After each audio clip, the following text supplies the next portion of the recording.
Good evening, 3B. It's Friday, April 3rd, and it's time for the conclusion of Saving Winslow. Chapter 37. Can he do that? Louis erupted. What? Can he do that? Can he order us to get rid of Winslow? Louis kicked at the driveway. Who makes these rules? What is the matter with people? Couldn't he at least have looked at Winslow? Wouldn't he have realized that he is not a nuisance? As if in protest, the baby next door cried, and Winslow answered, "Ear!" Mrs. Tooley opened her back door and called out, "Shut that donkey up!" "Shut your baby up," Louis responded. Louis's father put a hand on Louis's shoulder. "Now, Louis, I don't care. That screaming baby is a nuisance. Let's get rid of it." "Louis, stupid people. I hate people." Chapter 38. You have a donkey? Later that same day, another car pulled up in front of Louis's house. A woman in a khaki-colored uniform stepped out and then reached back inside for a clipboard. Louis froze. She was as thin a person as Louis had ever seen. So thin, you could see the bones of her hollowed face. You could see all the tendons in her neck as she stretched it forward, eyeing the house and Louis. As she approached, Louis saw the badge on the pocket of her shirt. It read, "Board of Health." Beneath that was a small photo of the woman's face and a name, Dolores. "You live here?" she asked. "Yes." "Are your parents home?" "Yes." Dolores checked her clipboard. "Do you have a donkey?" "Yes." Dolores tapped her clipboard with a pen and shook her head. "Can't have donkeys here." "It's only a little one, no bigger than a dog." From the backyard, sensing the stranger, Winslow let out a loud, croaking, honking, "Ear! Ear!" "Oh my, that sounds like a donkey, all right." Dolores started down the driveway toward Winslow's pen as he continued to bray loudly and obnoxiously. "Can't have donkeys here," Dolores repeated. "Health hazard." "But he's very healthy," Louis said. "Want to pet him?" No, I do not. Health hazard." Her dark eyes were like tiny marbles set back in her eye sockets. "Ticks, fleas, fungi, not to mention the bacteria in the feces." It was difficult to hear over Winslow's loud protests. "In the what?" Louis asked. "The feces. The poo. What is your procedure for dealing with the feces?" "Ear! Oh, ear!" Winslow did not like this stranger. His mouth was right up against the fence, yelling at her. From next door came the sound of the crying baby and the unmistakable voice of Mrs. Tooley. "Shut that thing up! Shut it up now!" "Ah," Dolores said. "Complaints. I need to speak to your parents." She turned to the house and knocked on the door. Louis stayed outside as she spoke with his parents. Maybe she was only doing her job, he thought, but she didn't even seem to notice how cute Winslow was. She didn't know that he had struggled to survive, nor that he could be gentle and loving. She didn't notice that he had no ticks or fleas or fungi. She didn't care. Louis hoped he would never have a job like hers, but if he ever did, if he was forced, say, to have a job like that, he would look the animal in the eye and he would kneel beside it and he would listen to the boy or the girl who was with the animal, and he would never be cold or cruel or dismissive of the boy or girl or the animal. Chapter 39. Follow Me. Louis had never been to Nora's house. He knew what street she lived on and that it was a short one, but he did not know which house was hers. Winslow, wearing a new halter, was at his side. Louis walked the length of her street, hoping that maybe she would be outside, and then turned and walked back down the other side, kicking at pebbles along the way. Stupid animal control officer, stupid board of health, stupid regulations. He sensed that Winslow, at his side, sympathized. Stupid Mrs. Tooley, stupid crying baby. Hey, Louie! It was Nora, standing at the door of a small white house. She came down the walk, pulling on her jacket.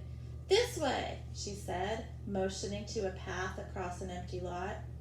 Nora paused to stroke Winslow's head and to let him slobber on her sleeve, and then she led the way through the lot and out onto a narrow dirt road. It's a shortcut. Been here before? Louie was disoriented.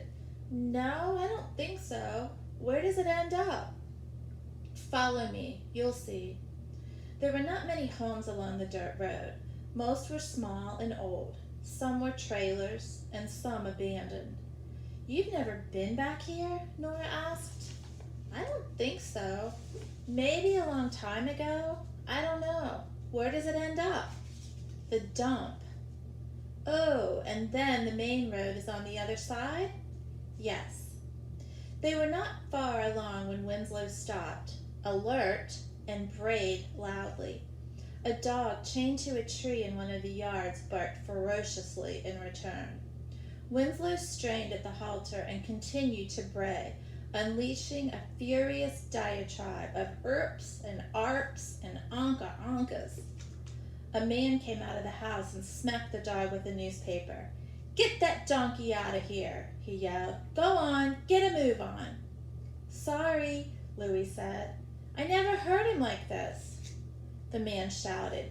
Donkeys and dogs don't get along. Louie and Nora managed to steer Winslow away and down the road. Wow, Nora said. That was ugly. Scared me a little, Louie admitted, but I think Winslow was trying to protect us.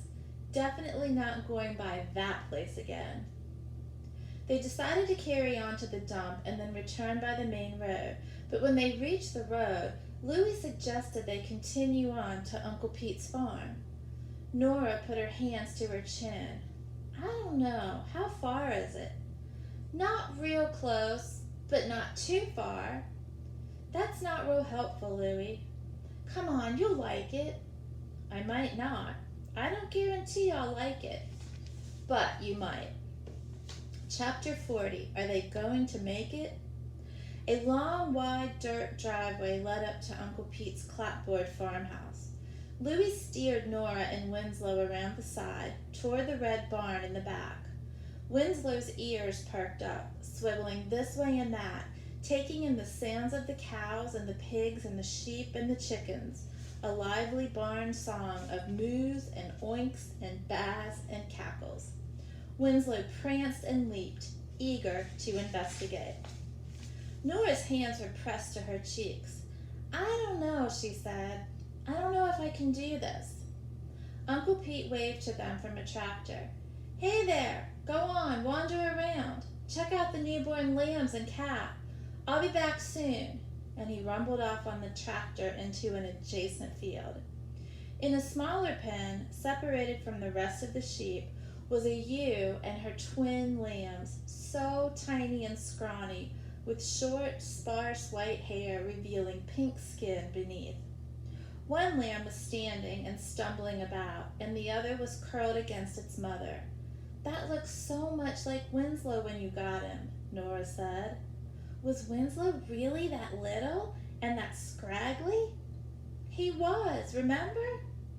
Winslow pressed his nose against the wire pen and made the softest sound, a little like the please he had first uttered on the day that Louie's father had brought him home. The ewe lifted her head, acknowledging Winslow, and answered him with a single bah before she bent her head to her newborn. The other newborn stumbled this way and that until it collapsed against its mother, joining its twin. Are they going to make it? Nora asked. I hope they're going to make it, but they seem so frail, don't they? That's how they all are at first, Louie said, surprising himself with his own confidence. He had seen dozens of newborn lambs in the past, and he had often felt as Nora did now. Will they make it? They seem so frail. But they had all made it, all except one or two, and Winslow had made it, and he, Louis, had made it. Chapter 41, Easy Boy, Easy. Nora clapped her hands to her mouth each time she saw a new animal, as if she were trying to keep something inside from escaping. Louis watched her take it all in. The lambs, the tottering calf with its big head and curly fur, the pink squealing piglets. He had never seen Nora so animated. Winslow pushed his muzzle through fence openings, introducing himself. The newborn calf and Winslow stood nose to nose, smelling each other, until the calf's mother mooed loudly and shoved Winslow's nose back through the fence, scolding him for getting too close to her baby. The chickens fluttered and squawked and were not happy to see this new donkey creature near their shed, but they put on a showy display for Nora as she knelt near them. They strutted this way and that, clucking in quick bursts. Louis had the odd feeling that something was missing, but he didn't know what that might be. He glanced around, trying to identify the missing piece. They returned to the sheep pens and were watching the lambs still curled against their mother when the tractor returned to the barn and Uncle Pete called out to them. Winslow's ears swiveled this way and that. He brayed loudly. From around the side of the house, a scruffy brown dog ambled lazily in their direction. "Easy, boy, easy," Uncle Pete said to Winslow. "Just my lazy old scaredy cat watchdog, who is slow in realizing that visitors have approached. Check that tail wagging. Wouldn't frighten off a toad." "We heard that donkeys and dogs don't get along," Louis said. "Well, often that's the case, but this here old thing doesn't know he is a dog, and he doesn't seem to know that Winslow is a donkey either." And then Louis knew what was missing. There had always been a donkey at the farm, a touchy, protective, and stubborn donkey. Uncle Pete had called it his LGD, and it was Gus who had said that LGD stood for Little Gray Donkey. That LGD was Winslow's mother.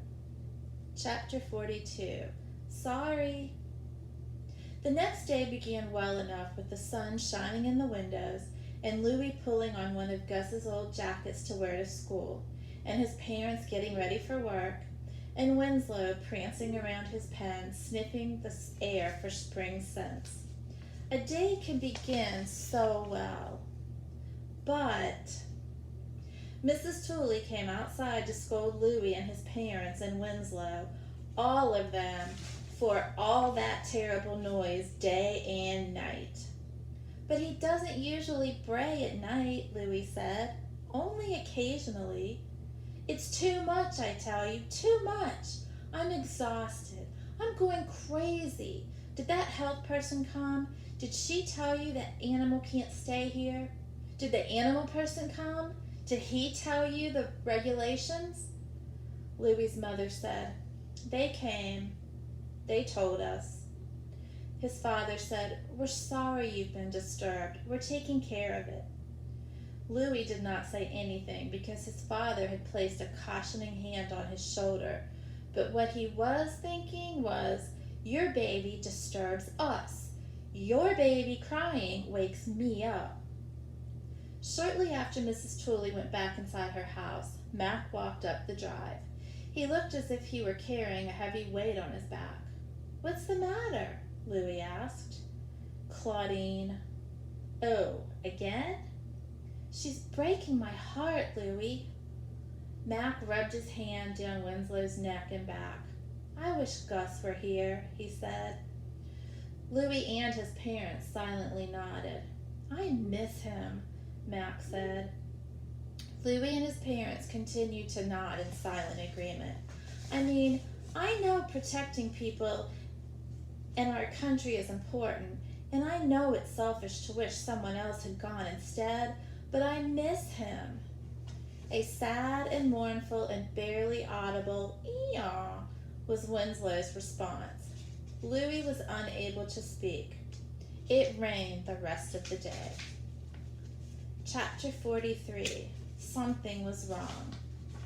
That night with the rain came the wind, powerful gusts howling through the trees.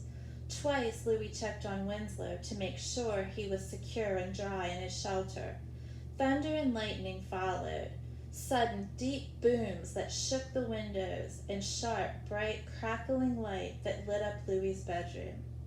Louis crawled into Gus's bed and hid under the covers until the storm ceased and all was silent. He hadn't slept long before he was awakened by the sound of Winslow braying. Oh no, Louis thought, not now, not so loud, not in the middle of the night. Mrs. Tooley's baby will wake up and she will be mad. The braying continued, louder. Oh please, not now. The braying was loud and relentless. Louis sat up. Something was wrong. Louis's first thought as he reached the back door was that someone was taking Winslow and that Winslow was protesting. Louis's father was already in the kitchen. What a racket! What's going on? He asked. Not sure. I'm going to check, Louis said as he grabbed the flashlight and headed outside. The yard and pen were muddy from the rains. Straw was blown against the wire fencing and buckets were overturned. Winslow was kicking his back legs against the fence, agitated and insistent. Easy, boy, what's the matter? Louis did not see or hear anyone, and the gate was still latched. What is it, boy? Tell me. As Louis opened the gate, Winslow lunged at him. He smelled of smoke. It seemed to be coming from the garage loft. Dad! Dad! The donkey pushed Louis away from the garage and into the yard, where he turned to the Tooley's house and raised his head and brayed long and loud. Ee-yaw! Ee-yaw! Ee-yaw! It's okay, Winslow. Shh! It's okay. Quiet now.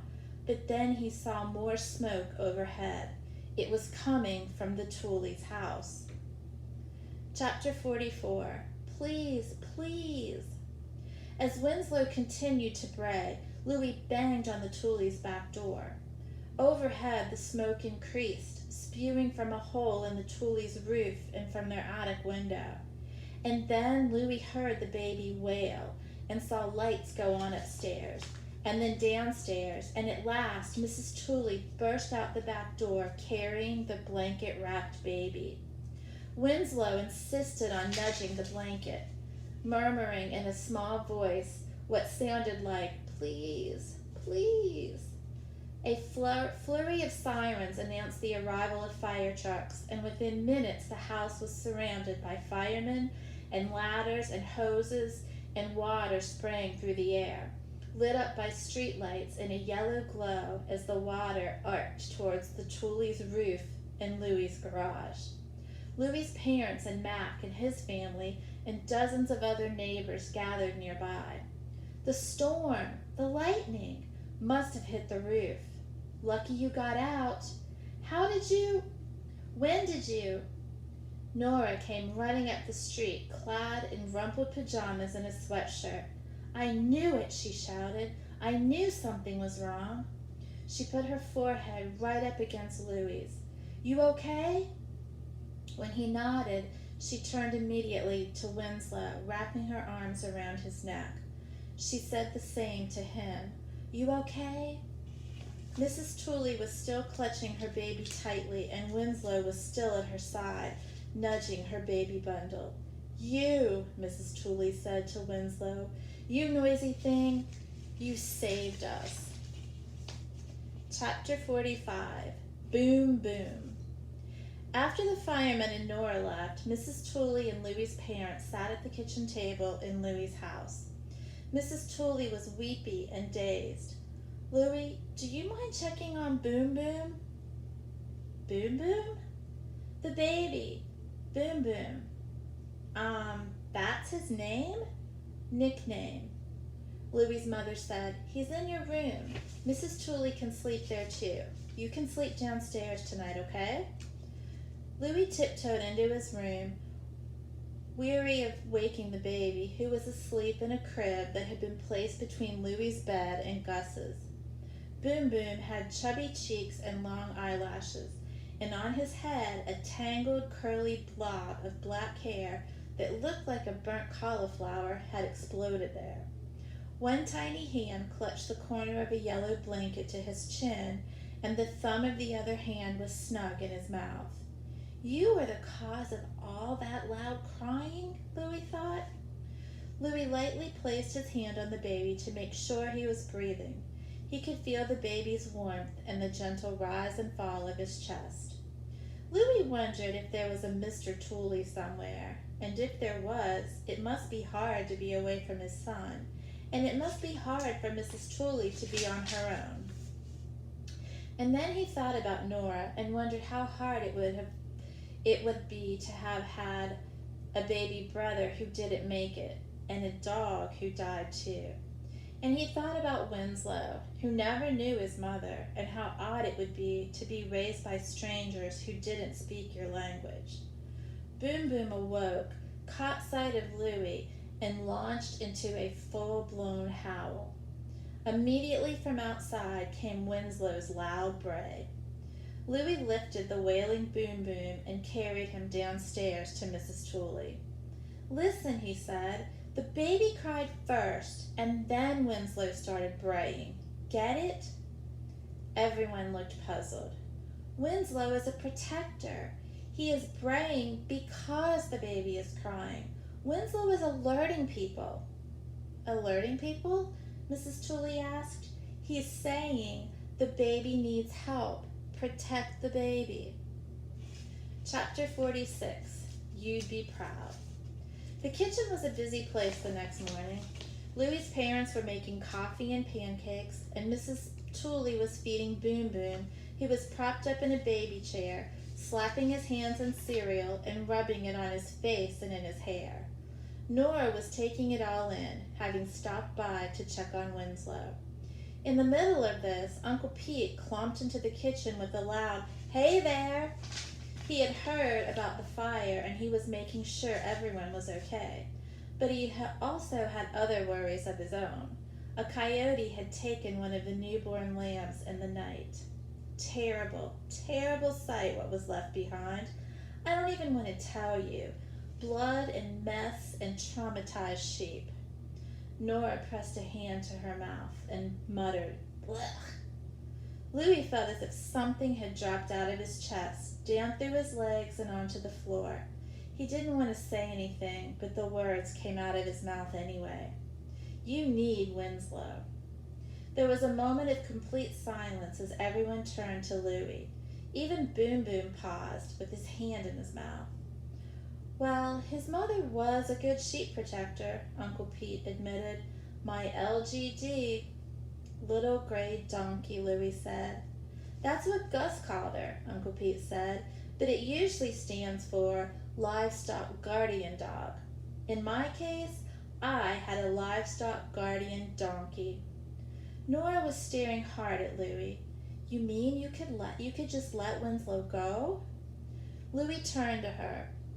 Winslow would definitely make a loud ruckus if any critter tried to get near those sheep, right? He could be with other animals, and he'd have a purpose.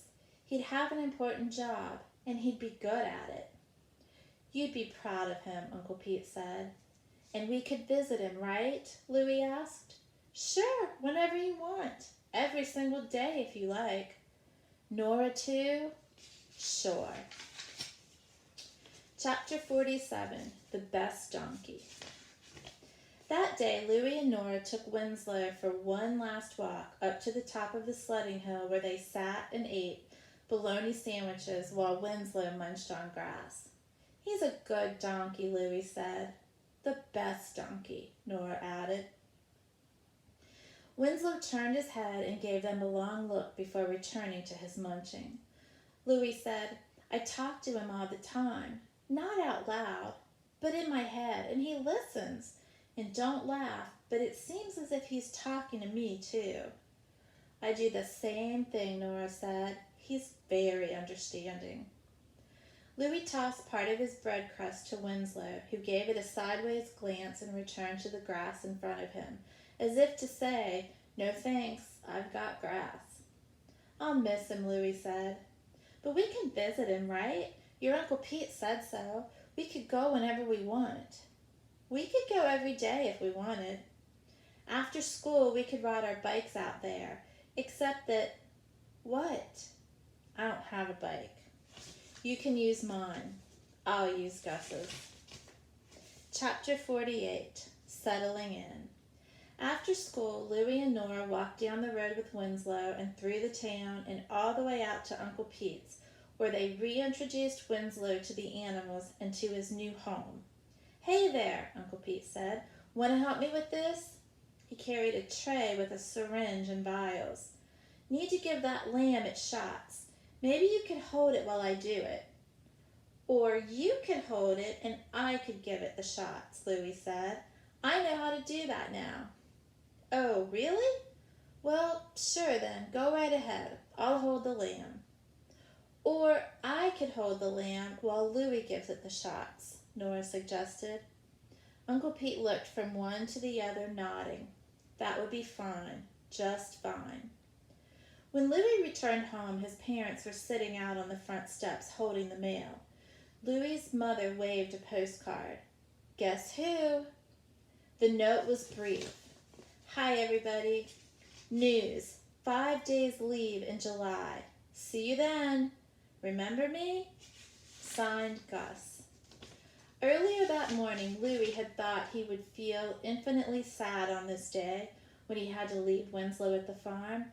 But instead, as Winslow settled in with the ewe and her newborn lamb, and with news of Gus coming home, Louis felt that everything was as it should be. Chapter 43. As Louis fell asleep each night, he saw a slideshow in his mind. Scenes moving by, some slowly, some quickly, some merging with others. The parade of images was different each night, offering up people and places in new combinations. He often saw his parents and Gus and Mac and Claudine. He saw Uncle Pete and the farm, and Mrs. Tooley and her baby, and a girl named Cookie. He saw an indigo bunting atop a golden sunflower, and he saw a thin man on a brown bench and a jacket bear. He saw Nora in her bumblebee coat and hat, and he heard her saying, "I knew it." He saw a little gray donkey in his arms, and he saw Winslow with his mouth wide open, bellowing the strangest sounds, and he saw a lamb curled at Winslow's feet at the farm. One night, Louis was awakened by silvery light pouring in through his bedroom window. The light shone a path across the room and onto Gus's bed, and the opposite wall with the painting of the boy and the calf. He wondered if Gus was awake wherever he was, and did he see the same light? He wondered if Winslow was awake in his new home at the farm. Would the light be shining on the sign that Louis had added to Winslow's pen? And the sign read, "Remember me, Louis." The end. I hope you enjoyed the story. I hope you have a great spring break. Love you, and I will see you in a week. Good night.